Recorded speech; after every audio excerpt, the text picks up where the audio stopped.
Inyango nizango meloke etemile mbele manyangbaru chief esuka endeli na parliament chief wapo John Efufa Manga William.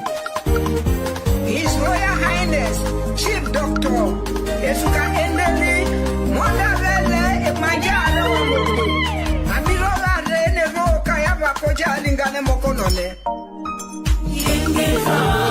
yengera Machipa kongere wali olapea Yengira oh yengira Emukweja lingane makonone Yengira Emukweja mete meirolade Iteme la diyaga Tomame machoya Jove di ayoke Di ayoko Emukweja lingane makonone Emukweja lingane makonone Emukweja lingane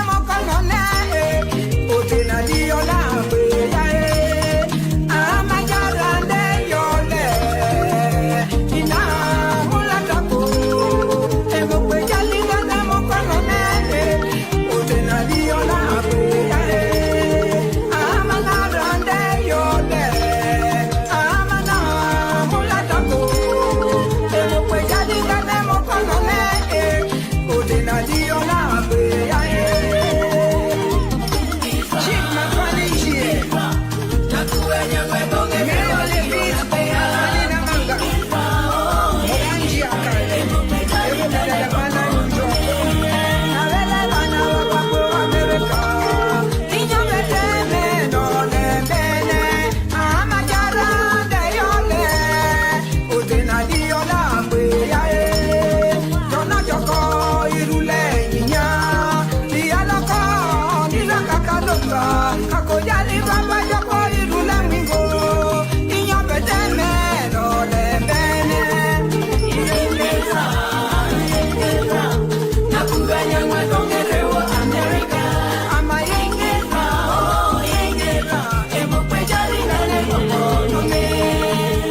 Ladies and gentlemen, thank you for watching. Thank you. Today we are gonna bring you some untold stories about the Ambazonian crisis. I want to let some of those people who are very skeptical about the struggle to understand certain aspect of this struggle that will make you understand that Ambazonian is already gone. We're already having prospects of having recognized by other countries. We're having prospects of we already have an embassy mission in Washington DC. So that is the move, and some people are still looking at irrelevant aspects. Okay, today I want to that's why today I want to talk about trying to unveiling the untold stories inside the Ambazonian crisis. There are lots of people who don't know certain areas of our struggle, and the struggle started in 2016. I want to come here now to give you certain aspects, about 10 of them, that will highlight how the struggle started and what areas we have faced within the past 7 years, those difficulties, those challenges, those atrocities that have been committed against our people, and some moves for international community to come to the rescue of our struggle, and also negotiation prospects that we had that La Republic shy away from. So I will start with the personal stories of the struggle, individuals that have been affected by the struggle. For the past 7 years, we have faced a lot of challenges, okay, when it comes to those internally displaced. We call them IDPs, those who were there and they faced those challenges. We saw more than 150,000 Ambazonians or more were internally displaced. We saw those people whose villages were burned. More than 500 villages were burned down by the La Republic military. Okay, and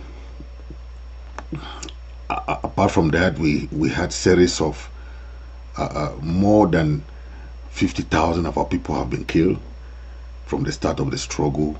We have seen women and children being killed, being slaughtered. That is the stories of the affected people.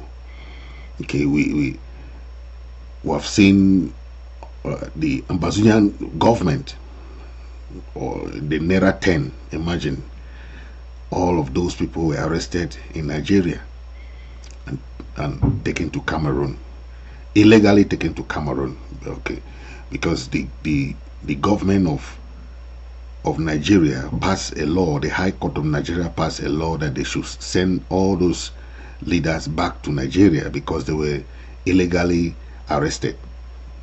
But today, the Cameroon government have not respected that order by the Nigerian High Court to send all the Naira 10 back to Cameroon, back to Nigeria. Sorry, they are still incarcerated, illegally incarcerated in the dungeon of La Republic jail, Coma. So we have more than 3,000 of our people who are affected. We call them prisoners of conscience. We don't call them prisoners of war. They are just illegally arrested. They are not. Their only crime is that they are Ambazonians. That is the fate of Ambazonians in the occupied territory, where we have our people being tortured, being incarcerated, being kept incommunicado without any crime. That is the reason you see for the past 7 years our people said enough is enough. That is the stories of most of our people as we see today. And, young people being raped, young women. You have testimonies of women and children that have been raped. Just of recent, you saw one of our Ambazonian lady that was raped and killed by a Cameroon military. Okay, that is the story that we're talking about. So when people are saying things without knowing what the Ambazonian people are going through, those testimonies that we have heard from our people, women and children, okay, the government of Cameroon does not care about the people of Ambazonia.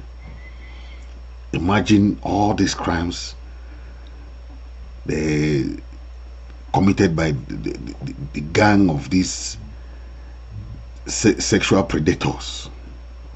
These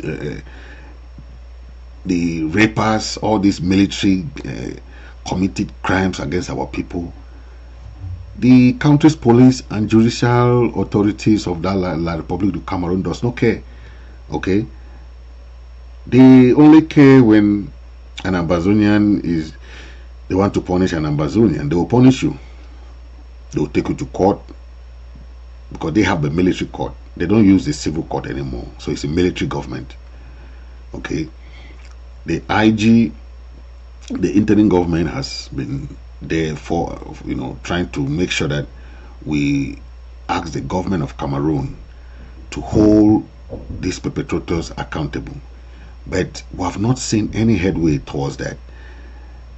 You cannot have a government, even the international community, they have been asking the government of Cameroon to hold this military committing crimes, okay, but no appropriate measures has been taken for the past years on these crimes.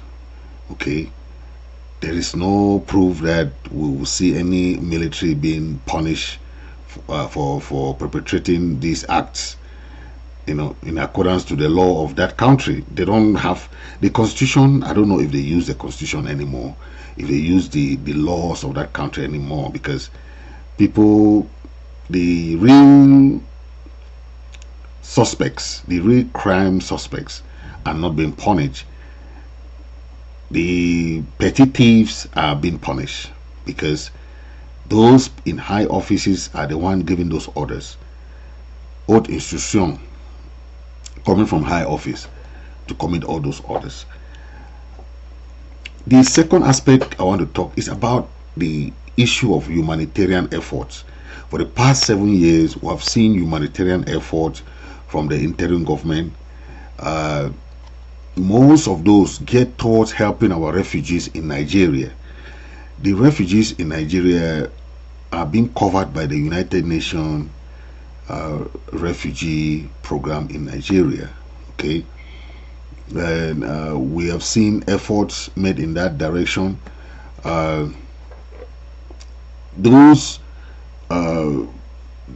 The Department of Human Services is the one that we allocate funds for that domain, where they have projects carried out by leaders within the refugee community. There are so many refugee camps there. I can't count them. Okay, I know of Adagon 1, Adagon 2. I know of the other refugee camps in Nigeria. So the IG, the Department of Human Services, is the one in charge of that those projects with the refugees, and they are helping the refugee in all those aspects to make sure that we help them in areas that we think is more better. The aspect of documentation, the UN, we work with the United Nations Human Rights Services to help the refugee in that direction, because we know they need help for documentation. They need help to stay in Nigeria legally too. So that is where we are working towards that direction. for the aspect of traveling or trying to move people from Nigeria, those refugees, to other countries, we have been working with the United Nations. We're also working with the United States government to see how individuals or family members can help their family members to move them to the United States. Okay, the documentation, the paperwork, the Department of Foreign Affairs, and the government of the interim government is working on that, so that we can highlight aspect where we can help the refugees if they want to travel abroad. Family members can sponsor their members who are refugees in the refugee camps. Okay, in working in collaboration with the United Nations human rights and the United States government to issue them document of traveling as refugee. Okay, the United States offers that, and when you come to America, the United States has also issued the TPS, the temporary protective status, which help any Ambazonian that comes to America. You can work in America without any problem. As of now, the Biden administration has given us 18 months for all those Ambazonians who are newly arriving in the United States, so they can work. Okay, if you come here, you need any work, if you have any difficulty, you can contact the interim government for help. They will help you on the procedure of how to apply for your TPS.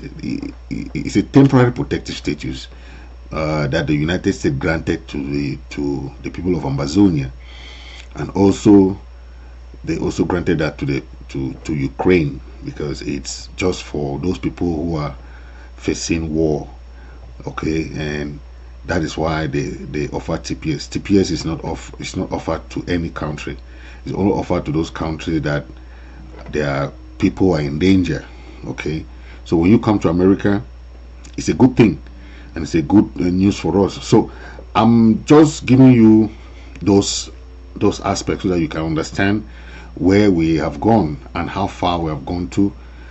Now the TPS is very good, because it's even more faster to have work permit than even asylum.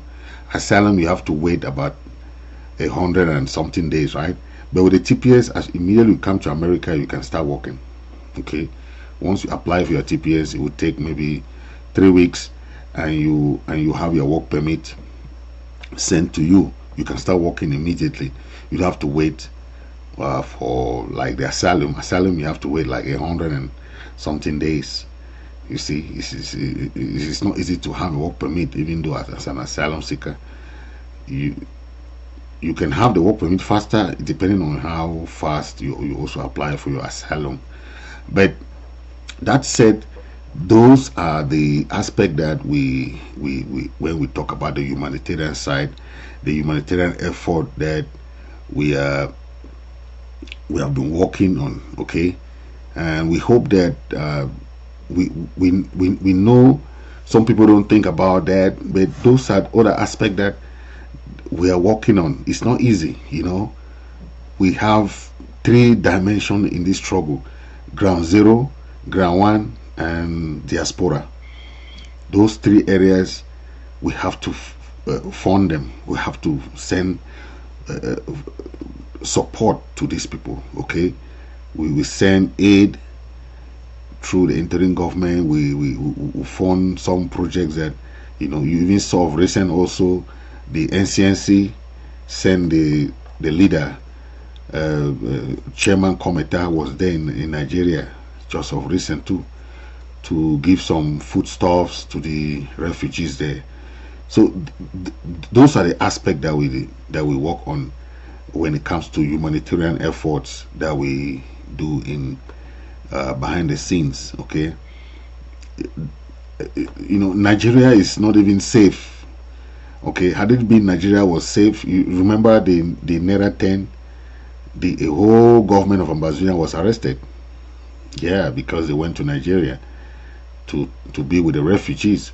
So the Cameroon government is sending spies there even to monitor the movement of the Ambazonian leaders. So that is what is going on. But we are trying our best, working with the local refugee leaders there to help to sponsor that aspect of the struggle. Okay, and that is a good thing for now, because we are working on that. And yes, so the other aspect is exploring those cultural heritage amid the crisis. Okay, this one is something that we have to understand. Okay, we understand we are in a crisis. We understand the pressure the chiefs and the funds are undergoing. Okay, we understand that the La Republic is using black regs, is using enablers, is using all these sort of things. But the funds too and the chief must understand that they still remain the custodian of their people. Okay, no matter what you go through, you remain the custodian of your people. Your people put you there, and whatever be the case, you are the custodian of that culture. You have to respect your people, because your people have the power. I see some phone one you take as if they want to be dictators. You cannot be a phone or chief and you act like dictator, because your people put you there. Same thing with these colonial SDOs and colonial DOs and colonial mayors and these parliamentarians that just do things. They think that they were, the people are the people power is what keep you in power. It's not yourself. And we have seen some funds and chief keep doing the CPDM baiting and the crisis since it started in 2016. We have seen so many funds and chiefs fall.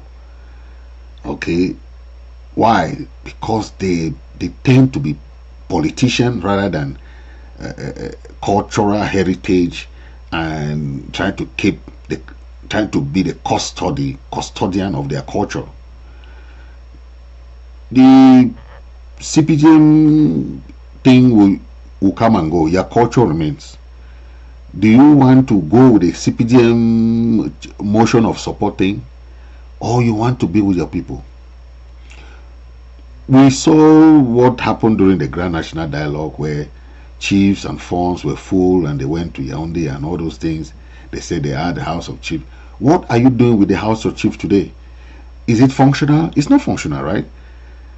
The House of Chiefs that we had was not in Northwest House of Chiefs or Southwest House of Chiefs. It was the House of Chiefs. It was in Boya. It wasn't like two separate House of Chiefs.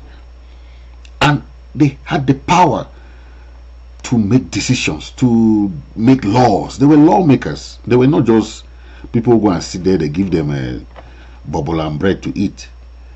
They were decision makers. They were people who were there to make laws.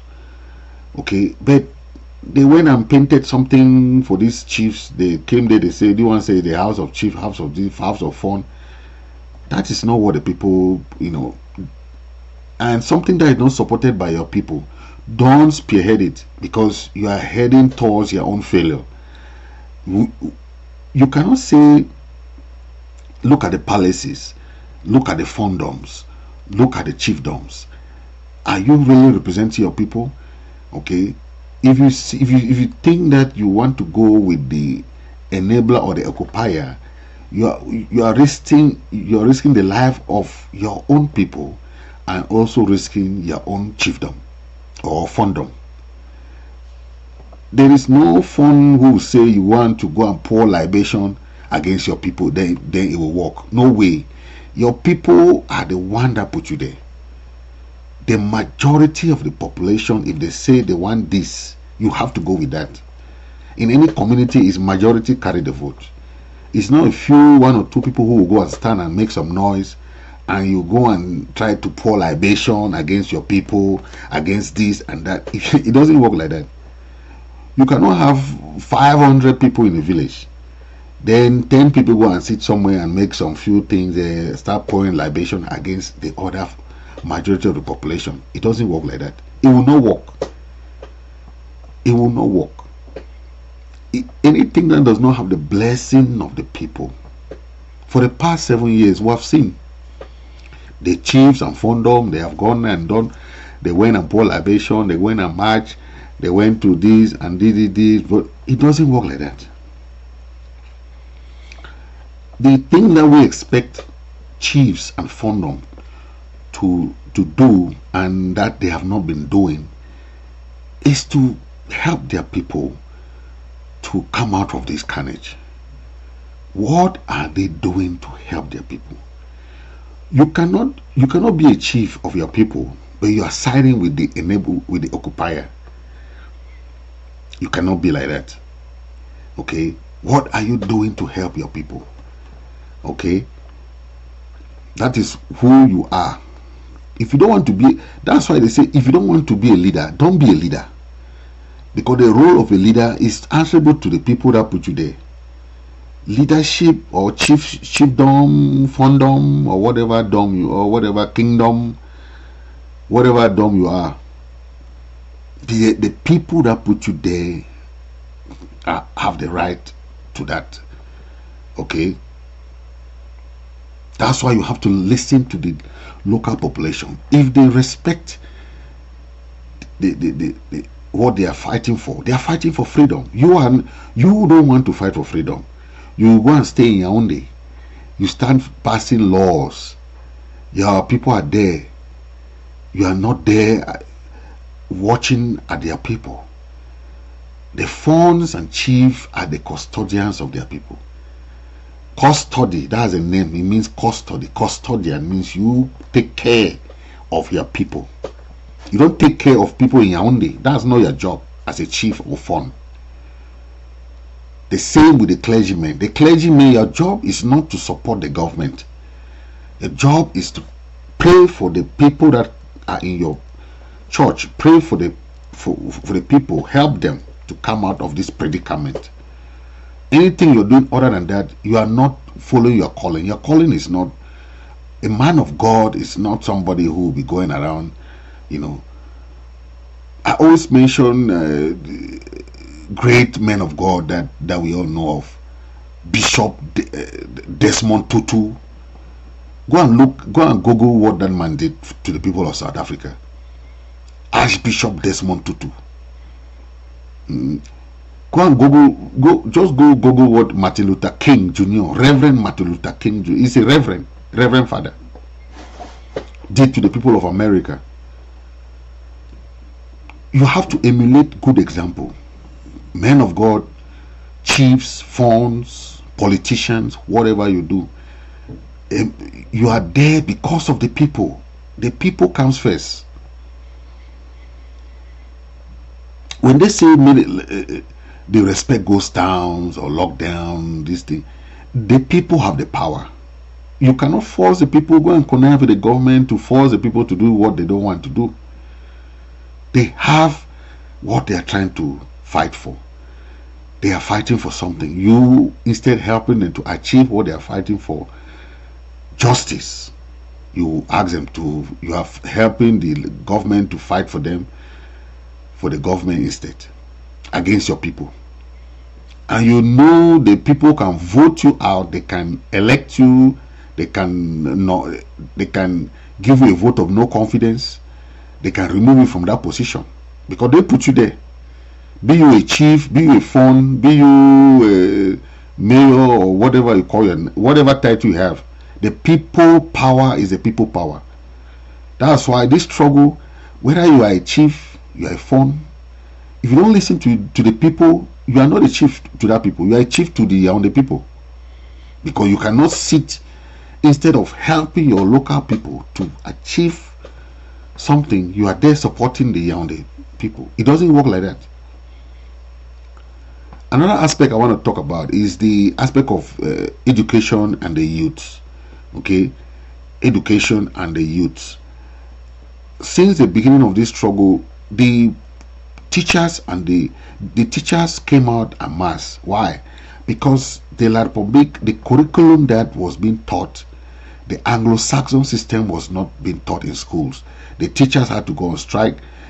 They are bringing in different curriculum and something that is not even part of the Anglo-Saxon system. Back then we had the standard 6. When people graduate in class, maybe in primary 7, they are already fit to start working, because the standard of education was very high. Okay, people go to school not to go and learn classroom things. That is the problem with the system of education that they are trying to inculcate in our people down. The youths, the joblessness of the youths is because the schools are not being prepared to transit. The school should act as a transit point towards their careers. Once you are in a certain level of education, they should start sending these students for internships. Now, Southern Cameroon don't even have companies that these students in UB can even go for internships. The youths, they are only driving bikes.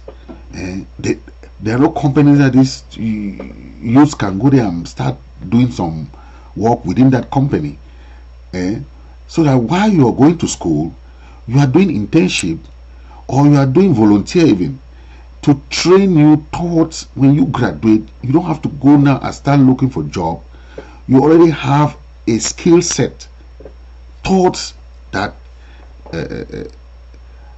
career orientation that you can have. But that is why when we say we don't have government schools, we don't want government schools in Ambazonia. The government schools don't teach anything. They teach grammar, big grammar. And when these people come out, what do they learn? Nothing. They learn I was. But you ask them, what can you do in this company? Nothing. So the way the Americans do, and what we have seen here, is that schools are very career oriented. They want you to be career oriented. While in school you are already training, you have a particular area of focus that you are going towards, and that is good, because when you leave, you already have something that is a career for you. You won't leave school and you don't even know what to do. Okay, but if there are companies, those companies act as a transitional point for you. The youths can go there and learn some skills while they are in school, so that when they come out, and that's how they have their jobs. Okay, we have seen school closures, we have seen all those disruptions and ghost towns and all these things affecting the school because of the crisis, right? But that is very normal during crisis time. The crisis will come and impact all these things. But now we have community schools that the interim government is allowing, because they want the students to go to school, to community school, because the government school always is very, very political, and it doesn't help the local population. Okay, that is a very important point when it comes to helping the not teaching driving in schools. All right, they don't learn driving in universities. Okay, they learn technology. Okay, that is why back then we had Ombe. Ombe was the technical school of Ambazonian Technical School that trained technicians, trained handiwork, it was about training people from. So technical school today is not like before, where people were really going there to learn some trade. Now they'll go and be learning things in the book. They'll stay in the classroom for all their years, and when they come out, they don't know anything. That's technical schools to help the youths to come out as IT engineers, right? Graphic designers. Those are things that they learn. Marketing and sales. They are coming out with some aspect. They can be coming out with like these mechanical engineers. That is the work of technical school. Technical school is not to sit in the classroom. Then these students don't even know. They will learn everything on paper. I mean, on paper. There is no showroom where they can show them, oh, this is a car and this is how they can do this car. They'll be learning on paper. All these schools, the chemistry students don't even have good labs. The physics students don't have good labs. They don't have good libraries where they will have good books and good things that they can study. That is, that is why when they classify schools, that's why Cameroon and those schools there cannot even match up with other schools in Africa.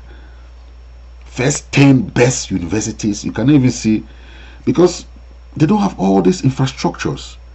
They don't have all these infrastructures to help the students.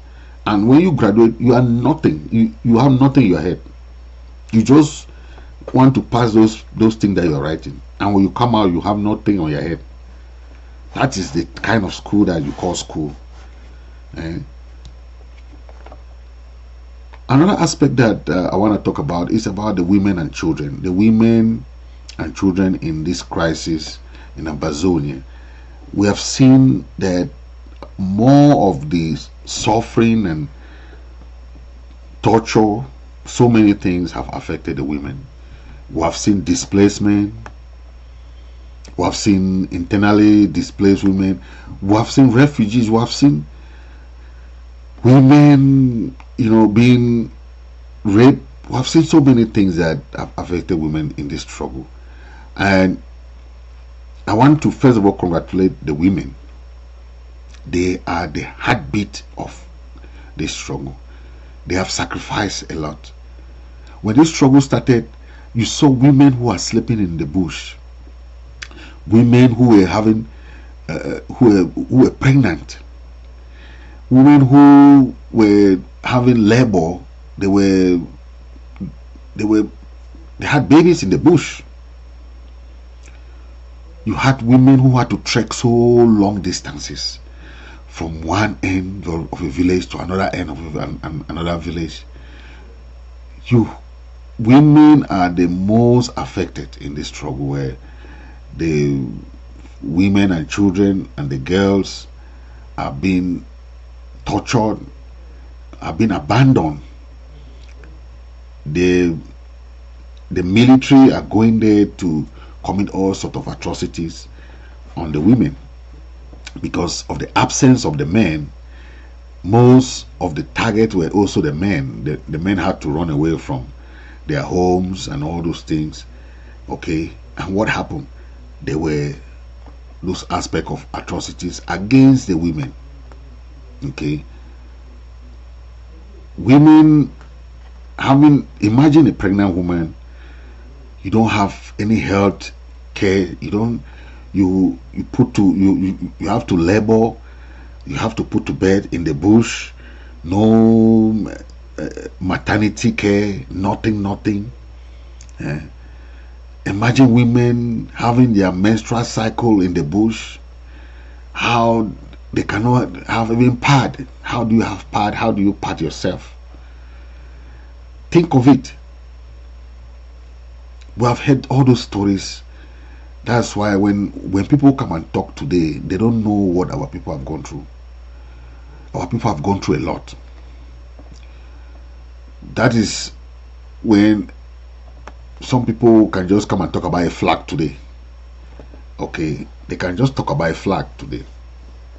I want to thank foundations like the Aya Foundation. The Aya Foundation did a lot to the women and children, supporting the IDPs, supporting the women in the refugee camps.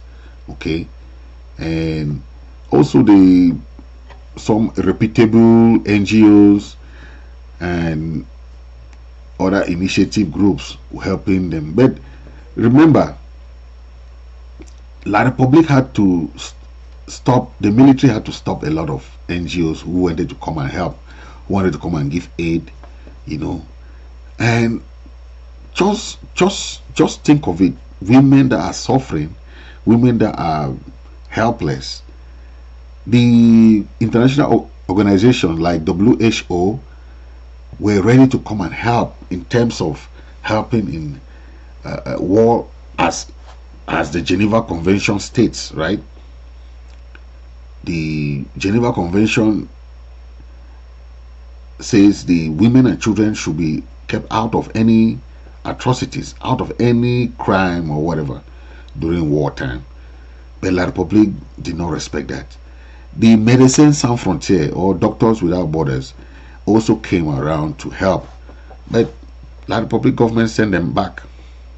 So now, that's why even people with gunshots, people with different types of wounds are suffering today, because La Republique intentionally, the government of La Republique intentionally refused these international organizations that are there for health purposes, to help the wounded, be it a soldier, be it whoever. That is the work of the Médecins Sans Frontières, Doctors Without Borders.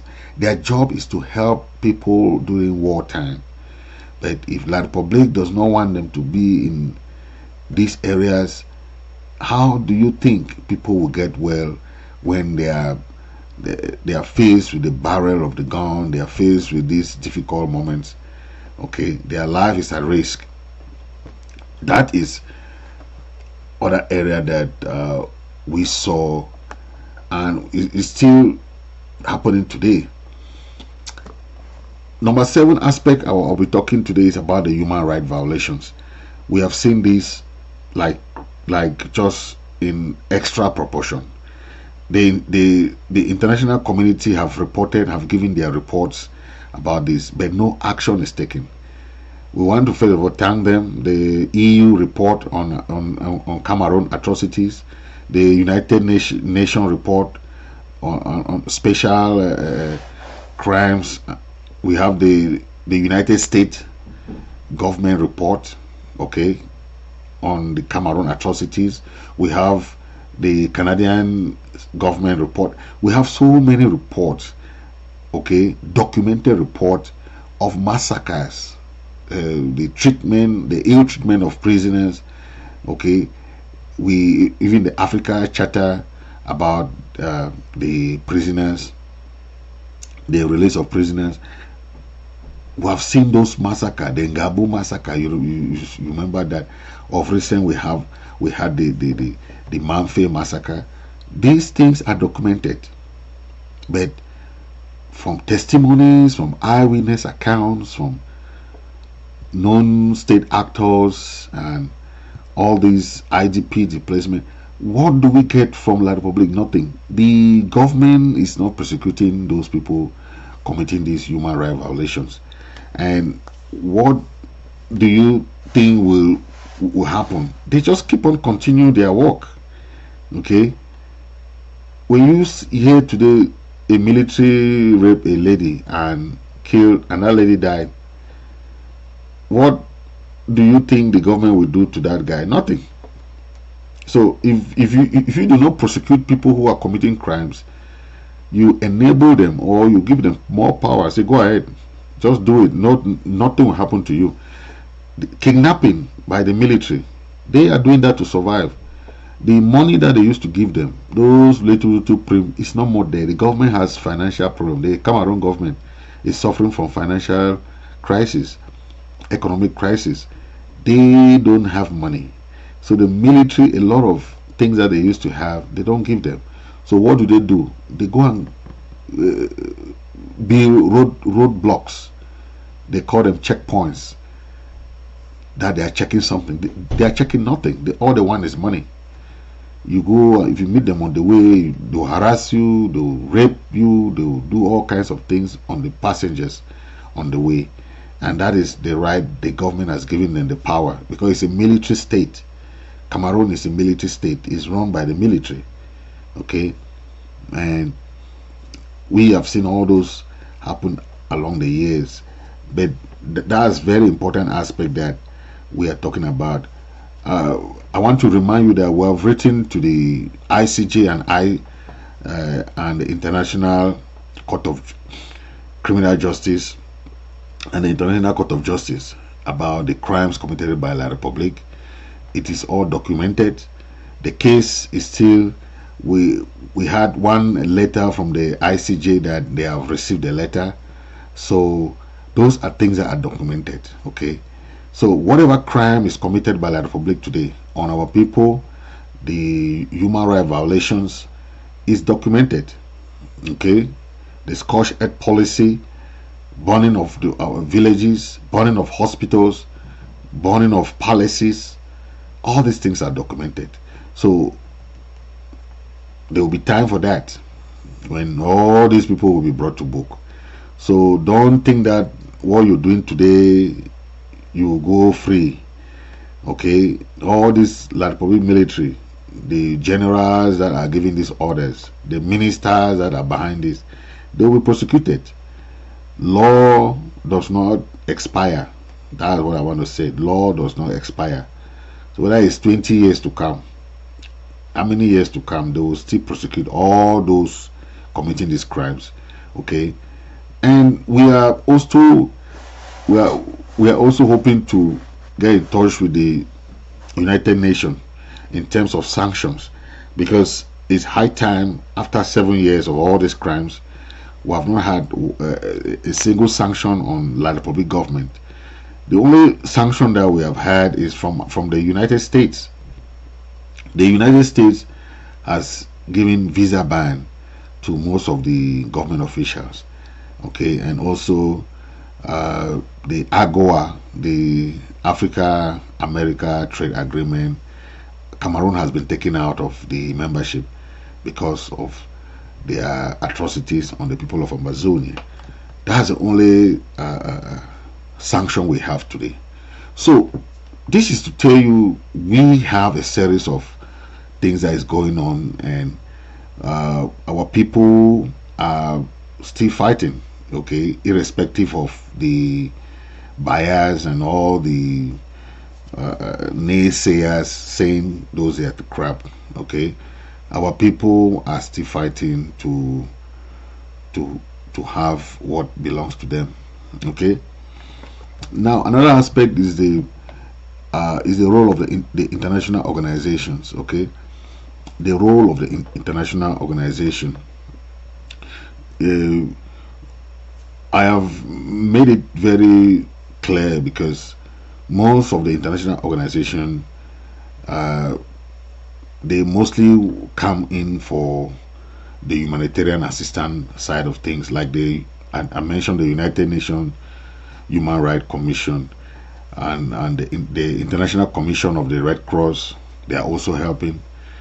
Okay, we also have Amnesty International trying to help in that aspect of giving those reporting. We saw the Amnesty report the other day, right, about the crimes committed by La Republique, and most of these organizations, like I said, are only calling on La Republique to investigate themselves.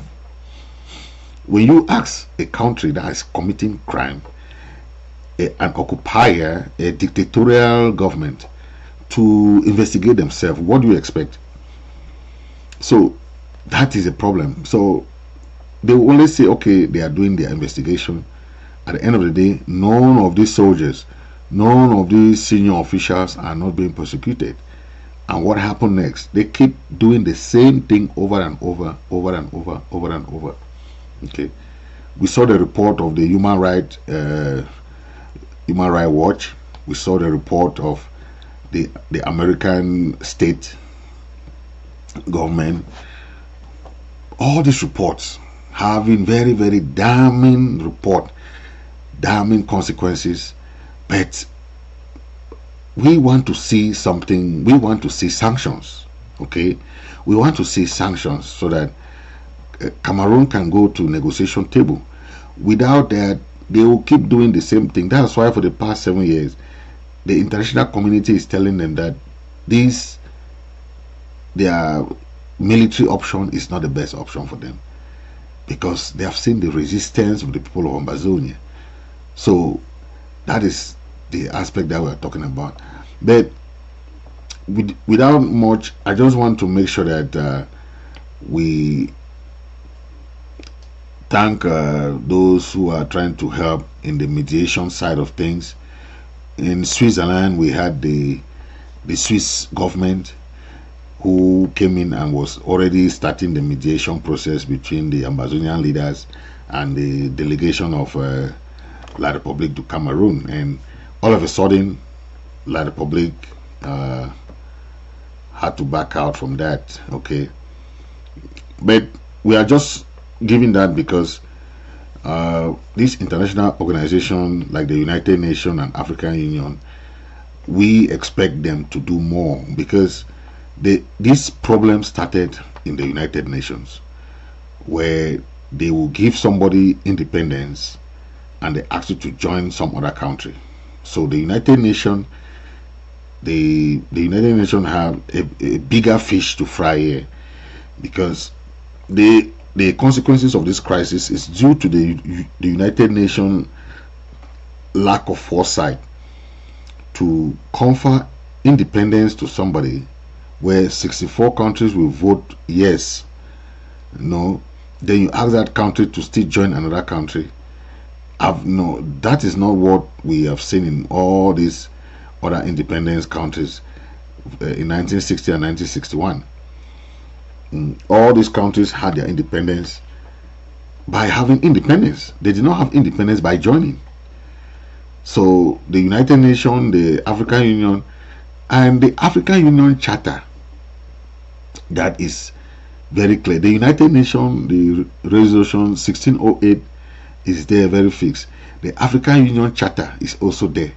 They have clauses. The one of African Union state that any country should respect their boundaries and independence. Okay, so we, like we had their boundary and independence, they have to respect their boundaries and independence.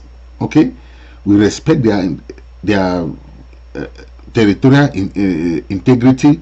We respect their flag. We respect anything that is La République. Now, La République too must do the same too with Ambazonia. They have to respect our flag. They have to respect our territorial integrity. They have to respect our identity. They have to respect anything that is ours. That is inside the Charter of the African Union.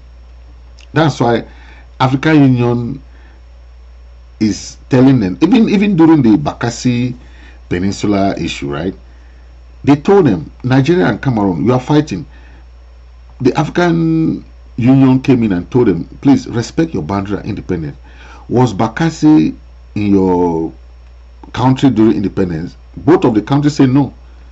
Then African Union said how? So why are you fighting this land?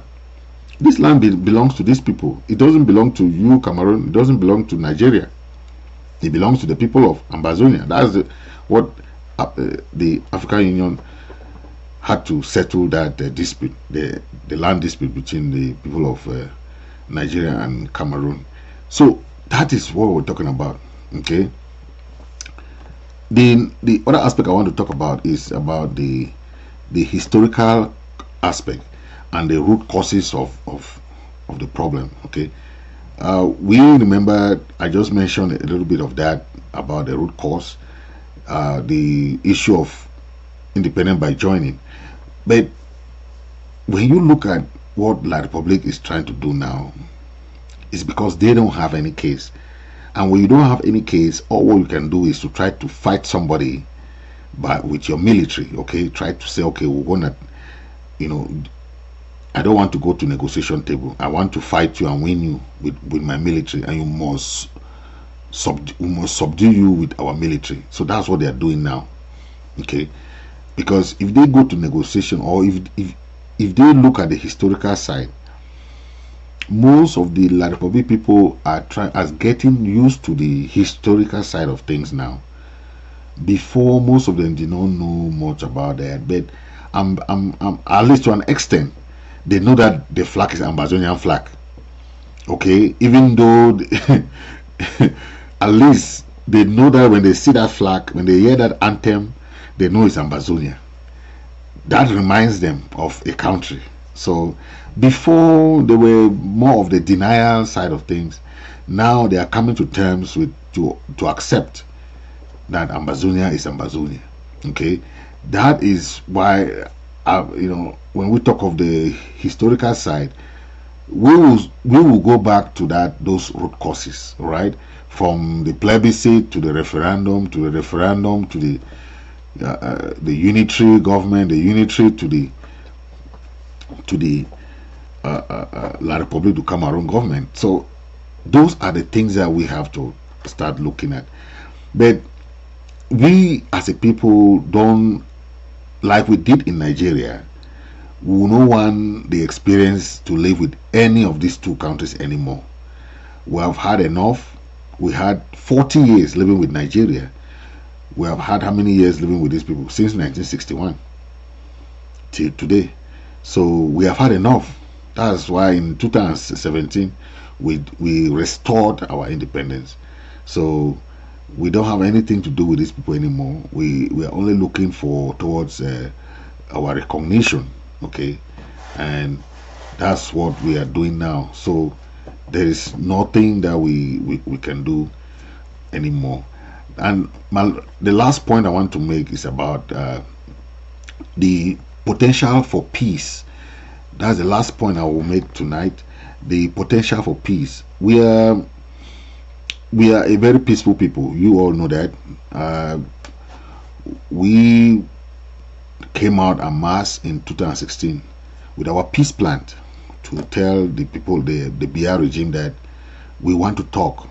Okay, we want to talk. That's why when you know of the NCNC, since in the early 90s, they had their policy of the force of argument, right? Okay, let me explain what is force of argument and argument of force. Somebody was asking me about that. Force of argument means trying to fight the struggle through peaceful means. Okay, while the argument of force is using, going apart with what the other party is bringing. So the NCNC for the past years had that policy, the force of argument and not the argument of force, because they have been fighting with the peaceful means. They will hold rallies, they will hold these, and they'll come and arrest them, they'll go and put them in jail, they'll release them after. That's how they were fighting all along the years. So they had a policy of peaceful demonstration, peaceful approach, trying to use all the historical arguments, okay? And so all along, that's why they were fighting they were begging, not even fighting, because they finally had their AAC, All Anglophone Conference 1, All Anglophone Conference 2, but nothing came out from there because they were begging for federation. That's a return to the 1972 form of government. But nothing happened, right? So the argument of force is what we have now. We cannot stay while La Republic is using its military, then we do not use our own military. No, it will not happen like that, right? So that's the argument of force now we are talking about. Because if we want to go, no, our people were very peaceful people. Remember, our people did not even have a military before. They had but the police force. So remember, the biggest police school is still in Mutengene today. Yes, Mutengene. Back then they were called the mobile wing.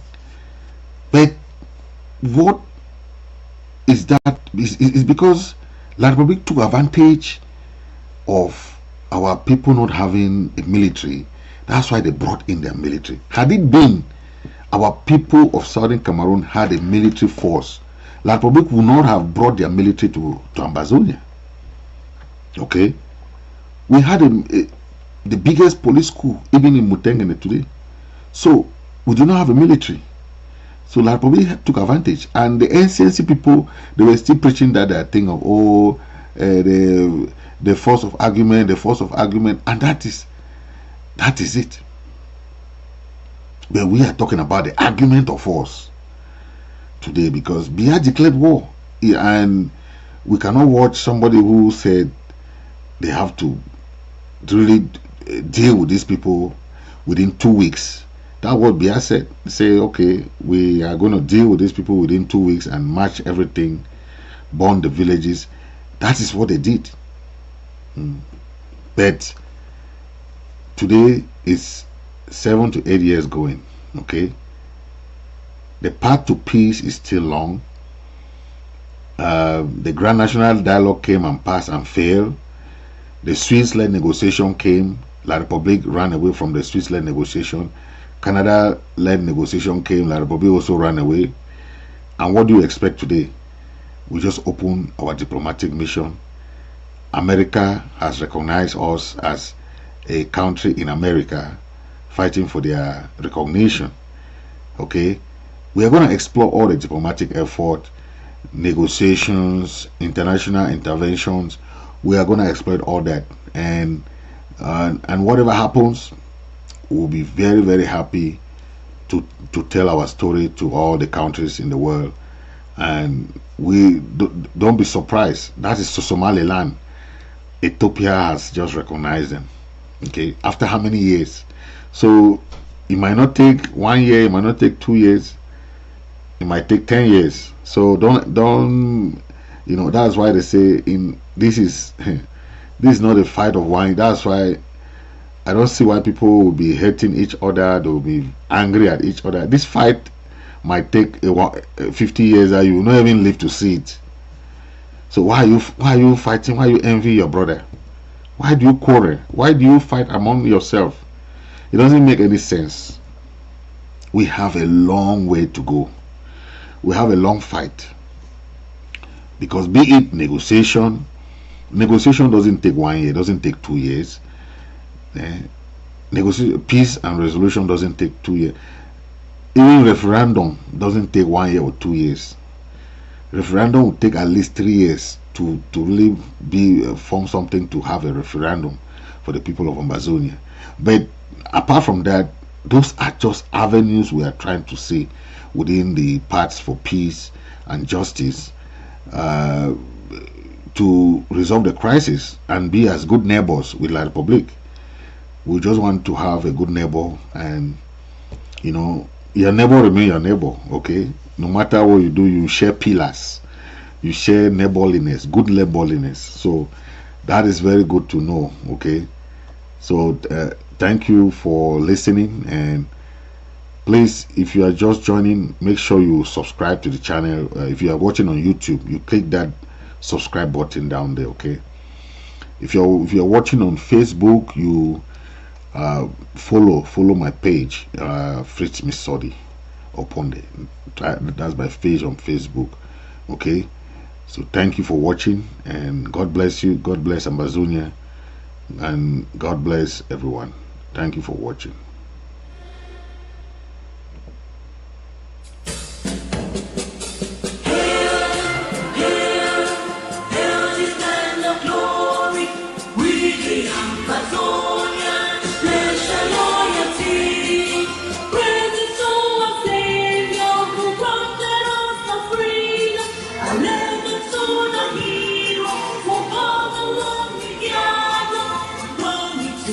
Glory, we rise.